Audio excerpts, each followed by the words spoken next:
Good morning बच्चे हो, कैसे हो। मैं क्लास 12 का प्रायिकता आपको पढ़ाने जा रहा हूँ। तो क्लास 12 का पढ़ाने के पहले हम 11 का पढ़ाएंगे ताकि आपका बेस स्ट्रांग हो। ठीक है। तो सबसे पहले आप लोग हेड डालेंगे यादृच्छ प्रयोग या घटना। तो देखिए, यादृच्छ प्रयोग या घटना क्या होता है? ऐसा कोई भी प्रयोग या घटना जिसके परिणाम निश्चित न हो, यादृच्छ प्रयोग या घटना कहलाता है। समझे बेटा? ऐसा कोई भी प्रयोग या घटना जिसके परिणाम निश्चित न हो, यादृच्छ प्रयोग घटना कहलाता है। जैसे सिक्के को आप फेंकोगे तो हेड या टेल कुछ भी आ सकता है। पासे को फेंकोगे तो 1 2 3 4 5 से कुछ भी आ सकता है। दो टीम मैच खेल रही है तो कौन जीतेगी आप निश्चित नहीं होता, तो उसे हम क्या बोलते हैं? यादृच्छ प्रयोग या घटना। ठीक है। तो सबसे पहले हेडिंग क्या समझे आप? यादृच्छ प्रयोग या घटना। ऐसा कोई भी प्रयोग या घटना जिसके परिणाम निश्चित न हो, यादृच्छ प्रयोग या घटना कहलाता है। जैसे सिक्के का फेंकना, ठीक है, पासे का उछालना, दो टीम का मैच खेलना। क्लास में क्वेश्चन देते हैं तो निश्चित नहीं है कौन बच्चा लगाएगा। ये सब क्या है? यादृच्छ प्रयोग या घटना है। ठीक है। ठीक है। लॉकडाउन का लगना भी बेटा, लॉकडाउन लगेगा या नहीं लगेगा, ये सब क्या है? यादृच्छ प्रयोग है जिसके परिणाम निश्चित नहीं होते। तो इसमें अब पहला हेडिंग है भाई यादृच्छ घटना हो गया। दूसरा हेडिंग देखिए प्रतिदर्श समष्टि। प्रतिदर्श समष्टि, ठीक है। इसको इंग्लिश में क्या बोलते हैं बेटा? Sample space. ठीक है। हिंदी इंग्लिश दोनों आपको जानना है बेटा। प्रतिदर्श समष्टि ये क्या होता है? जैसे अभी मैंने बताया यादृच्छ प्रयोग के परिणाम निश्चित नहीं होते, तो क्या होगा? यादृच्छ प्रयोग के जितने संभव परिणाम होंगे प्रतिदर्श समष्टि कहलाएंगे। ठीक है। यादृच्छ प्रयोग के जितने संभावित परिणाम होंगे सब क्या कहलाएंगे? प्रतिदर्श समष्टि। उनको हम लोग लिखते हैं किसमें बेटा? सेट में। देखिए यस बराबर, इसको यस नोट करते हैं, सैंपल स्पेस। ये आपका हो गया। जैसे सिक्के को आपने फेंका तो क्या है? हेड या टेल। ये क्या है? इसका प्रतिदर्श समष्टि है। ठीक है। जितने संभावित परिणाम होंगे वो क्या होंगे? प्रतिदर्श समष्टि होंगे। जैसे एक सिक्के को हमने फेंका तो प्रतिदर्श समष्टि आपको पूछेगा तो क्या बताओगे आप? हेड या टेल। इसमें नंबर ऑफ एलिमेंट कितने हैं? 2 हैं। अगर यही हम 2 सिक्के को फेंक दें तो प्रतिदर्श समष्टि क्या आएगा? ठीक है, क्या आएगा? देखो इसको बनाने का तरीका बताता हूं बेटा आप लोगों को। इसको बोलते हैं ट्री डायग्राम। ट्री समझे? जैसे पेड़ होता है। देखो एक सिक्का फेंका, हेड या टेल आया, और दूसरा फेंका फिर हेड या टेल आ सकता है। ठीक है। टेल आया, फिर दूसरा सिक्का फेंका, हेड या टेल आ सकता है। तो इसको हम लोग सैंपल स्पेस में कैसे लिखते हैं बेटा? यच यच, फिर क्या? यच टी, फिर क्या? टी एच, फिर क्या बेटा? T T. तो कितना आया? कितने एलिमेंट है इसमें? 1 2 3 4 एलिमेंट है, मतलब 2 का स्क्वायर। इसी तरह हम 3 सिक्के रहेंगे तो क्या हो जाएगा? 2 पावर 3 हो जाएगा, 8 हो जाएगा। ठीक है। एक पासा रहेगा तो कितना होगा प्रतिदर्श समष्टि? 6 होगा। 1 2 3 4 5 6। 2 पासा रहेगा तो 6 स्क्वायर। ठीक है। 36। 3 पासा रहेगा तो क्या हो जाएगा? 6 का क्यूब हो जाएगा बेटा, 216। ठीक है। उतना बड़ा बना नहीं पाओगे। चलो हम 3 सिक्के का बताते हैं आपको। देखिए 3 सिक्के के लिए ट्री डायग्राम कैसे बनेगा? 3 सिक्के हैं तो क्या हो जाएगा बेटा? पहले पर हेड या टेल, फिर आपका दूसरे पर हेड या टेल। पहले पर टेल आ गया, दूसरे पर हेड या टेल। अब दूसरे पर हेड आ गया तो तीसरे पे क्या आ सकता है? हेड या टेल। ठीक है। पर दूसरे पर टेल आया है तो तीसरे पे क्या? हेड या टेल। दूसरे पे हेड आया तो तीसरे पे हेड या टेल। दूसरे पे टेल आया तीसरे पे हेड या टेल। तो इसका प्रतिदर्श समष्टि क्या हो जाएगा बच्चा? यच यच यच। फिर क्या बेटा? यच यच टी, फिर क्या? यच टी यच, फिर क्या? यच टी टी। देखो यहां से टी एच एच, TST, फिर क्या बेटा TTH, फिर क्या बेटा TTT। तो कितना हो गया बेटा 1 2 3 4 5 6 7 8 है ना बेटा, 8 है, 2 का क्यूब है। ठीक है, 4 सिक्के रहेंगे तो क्या हो जाएगा 2 पावर 4 हो जाएगा, 16 हो जाएगा। ठीक है, ठीक है बेटा, समझ गया पता समझते ही। इतना पढ़ लोगे बेटा आपको तैयार हो जाएगा आपका पूरा प्रोबेबिलिटी। एक भी क्वेश्चन न लगे तो बताइएगा फिर। ठीक है, ये हो गया। अब आ जाते हैं बेटा घटना। घटना क्या होता है बेटा? ठीक है, घटना क्या होता है? घटना इंग्लिश में बोलते हैं इवेंट इसको। देखो घटना का मतलब होता है क्या बेटा? मैथ में देखिए भाई, किसी भी चीज का घट जाना घटना है, किसी भी चीज का हो जाना घटना है बेटा। Occurring of anything is called event. ठीक है, यदि कुछ भी हो रहा है, जैसे मैंने क्वेश्चन क्लास में दिया आपने लगा लिया, घटना है। नहीं लगाया बेटा तो भी घटना है। ठीक है, आप कोचिंग आ रहे हो घटना है, कोचिंग नहीं आए वो भी घटना है। पानी बरस जाए घटना है, पानी नहीं बरसा घटना है बेटा। सिक्के को फेंक दिया घटना है, हेड आ गया ये भी एक घटना है। ठीक है बेटा, घटना के समझे कि नहीं, किसी भी चीज का घट जाना क्या है? घटना है बेटा। अब इसमें देखो बेटा घटना के प्रकार पढ़ेंगे। घटना के प्रकार स्टेप बाय स्टेप पढ़ते जाओ बेटा, कोई दिक्कत नहीं आएगी आपको।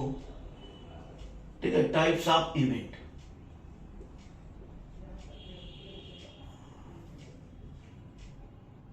ठीक है बेटा, तो पहला इसमें आपकी बुक में दिया हुआ है असंभव घटना।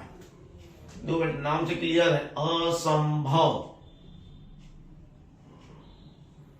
असंभव घटना। ठीक है, तथा निश्चित घटना।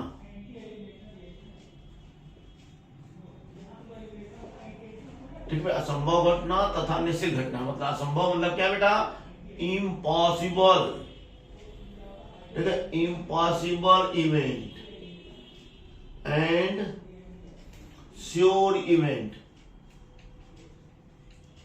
इम्पॉसिबल इवेंट या श्योर इवेंट। देखो बेटा, जिसे अभी मैंने बताया था प्रत्यय समष्टि। ठीक है बेटा, उसमें क्या घटना की, देखो बेटा घटना में पता है किसी का हो जाना घटना है, तो उसमें जो भी संभावित परिणाम होंगे किसी समुच्चय के, जो भी एलिमेंट आएंगे, जिसे अभी हमने पढ़ा प्रत्यय समष्टि, तो उसके जो भी समुच्चय बनेंगे वो सब घटना में आ जाएंगे। जैसे देखो बेटा, जैसे हमने लिखा यस, एक सिक्का को फेंका तो हेड एटेल आया बेटा। तो इसके जो है सबसे कितने बनेंगे? उपसमुच्चय। तो पहला तो 5 बनता है, फिर एच बनेगा, फिर टी बनेगा, फिर क्या बनेगा? एच और टी। ठीक है बेटा, ठीक है, हेड टेल टेल हेड कितने बन गए? 4 बन गए, है कि नहीं? तो इसमें जो 5 वाला होगा बेटा वो क्या होगा? असंभव घटना होगा, है कि नहीं? 5 मतलब कुछ भी नहीं हो रहा है, वो क्या? असंभव घटना। मतलब ऐसी घटना जो संभव ही ना हो, असंभव घटना। जिसे हम कहते हैं पासे पर 6 से बड़ा अंक आने की घटना, पासे पे 6 तक होता ही है बेटा, तो वो क्या हो गया? असंभव घटना हो गया। ठीक है, 5 वाला देखो बेटा। ठीक है, मतलब प्रत्यय समष्टि के ऐसे उस समुच्चय जिसमें कोई अव्यय ही ना हो, क्या कहलाएगा? असंभव घटना। जिसे हम कहते हैं सप्ताह में 2 संडे होना बेटा, दैट इज नॉट पॉसिबल। तो ये क्या होगा? असंभव घटना होगा। और निश्चित घटना क्या होगा बेटा? जो होना ही होना है, इसमें इसमें है टी आ जाए। और बेटा ठीक है, ये वाला मतलब ये होगा एच टी। ये वाली इवेंट क्या होगी बेटा? निश्चित घटना होगी। हेड टेल ही आएगा बेटा, और क्या आ सकता है? ठीक है, जो होना ही होना हो वो क्या है? निश्चित घटना है। ठीक है, अब दूसरा इसमें है बेटा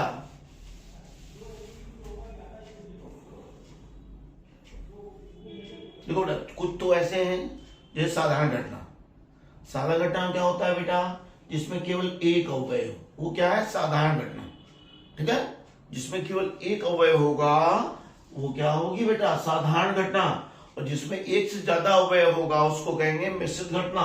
जैसे ये है, ठीक है। अब इसमें देखो बेटा, परस्पर अपवर्जी, जो आपको मैंने पढ़ा दे रहा हूं, परस्पर अपवर्जी, ठीक है। इसके बाहर किसी एग्जाम में नहीं आएगा बेटा। परस्पर अपवर्जी घटना, म्यूचुअली एक्सक्लूसिव बोलते हैं इसको बेटा, म्यूचुअली एक्सक्लूसिव इवेंट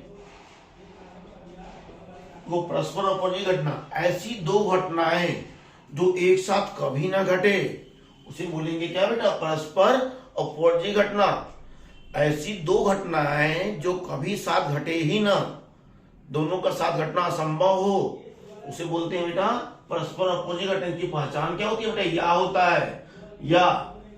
जैसे आप क्या बोलते हैं बेटा, चाय या कॉफी, दोनों साथ नहीं चलेगा, चाय या कॉफी, कुछ बहादुर दोनों मार देती हैं साथ में, ठीक है बेटा। ये हो गया चाय या कॉफी, ठीक है। जिसे आपका बोलते हैं पासे को फेंकोगे तो क्या आएगा बेटा, पासे को फेंकोगे तो क्या आएगा, सम संख्या या विषम संख्या, है कि नहीं, सम संख्या या विषम संख्या। तो इसकी पहचान करने का तरीका क्या है बेटा, दो समुच्चय दिए हों उनका हम इंटरसेक्शन निकाल लेते हैं, इंटरसेक्शन निकाल लेते हैं। अगर फाई आता है तो क्या होगा, परस्पर अपवर्जी होगा। ये देखो बेटा, पासे को फेंका हमने, एक पासे को फेंक रहे हैं, तो एक पासे पर क्या बेटा, क्या क्या आएगा, आप जानते होंगे 1 2 3 4 5 6 आता है। इसमें पहली घटना हमने ले लिया सम संख्या आने का, सम संख्या क्या है 2 4 6, और दूसरी घटना हमने ले लिया क्या बेटा 1 3 5।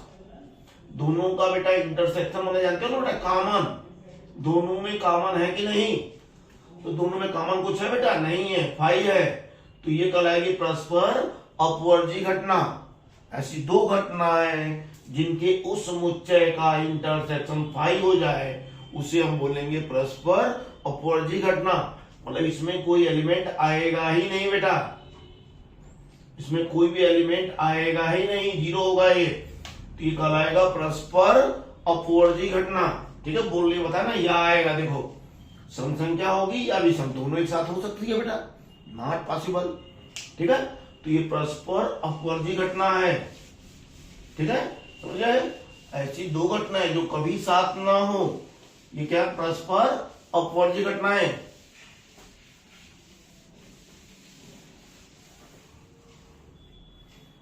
तीसरा है बेटा स्वतंत्र घटनाएं।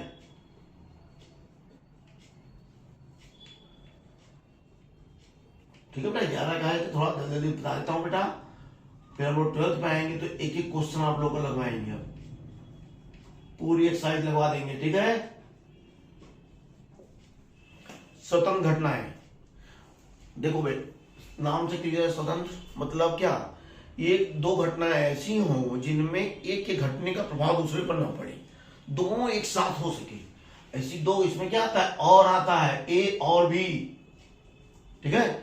ऐसी दो घटनाएं जो बिना एक दूसरे को प्रभावित किए हुए साथ साथ हो सकती हो, वो कहलाती हैं स्वतंत्र घटना। अगर एक क्वेश्चन मैंने 3 बच्चों को दिया है तो क्या होता है बेटा, ए भी लगा सकता है और बी भी और सी भी, तो ये क्या है बेटा, स्वतंत्र घटनाएं हैं। ऐसी दो घटनाएं जो एक साथ हो सकती हो वो कहलाती हैं स्वतंत्र घटनाएं। और क्या आएगा मुझसे बोलने में बेटा, और आएगा, और, ठीक है। जिससे आपका एग्जांपल दे देता हूं बेटा, इसमें याद रखिए इंटरसेक्शन दोनों का 5 नहीं आना चाहिए कभी भी, कम से कम एक एलिमेंट तो होना ही चाहिए, कम से कम एक एलिमेंट, एक अवयव होना चाहिए, तभी वो स्वतंत्र घटना कहलाएगी। देखो जैसे हमने पासा फेंका बेटा एक, तो 1 2 3 4 5 6, ठीक है। अब इसमें देखिए बेटा हम बोल दें इवन कोई इवेंट है सम संख्या आने का, सम संख्या का इवेंट है बेटा, तो ये क्या होगा 2 4 6 होगा। और E2 क्या है, अभाज्य संख्या, अभाज्य जानते हो बेटा, जानते होंगे आप, 12th में आ गए तो जानना तो जरूरी है बेटा। अभाज्य क्या क्या है इसमें बेटा, 2 ठीक है बेटा, एक नहीं है बेटा, दो सबसे छोटी अभाज्य संख्या है, 2 हो गया, 3 हो गया, 5 हो गया, ठीक है, ये अभाज्य संख्या है। अब दोनों का हम इंटरसेक्शन निकालेंगे तो क्या आएगा बताइए, 2 आएगा। ये 5 नहीं है तो ये क्या हो गया बेटा, सतंग घटना हो गई दोनों, ठीक है। दोनों का इंटरसेक्शन में कम से कम एक अवयव होना चाहिए, ठीक है, तो इसको बोलेंगे हम स्वतंत्र घटनाएं, ठीक है बच्चा। इस पे आप क्या करेंगे, 11th की बुक निकाल के प्रैक्टिस कर डालोगे बेटा, तो 12th में बिल्कुल मजा ही मजा है। फिर चौथा है बेटा, देखो निःशेष घटनाएं।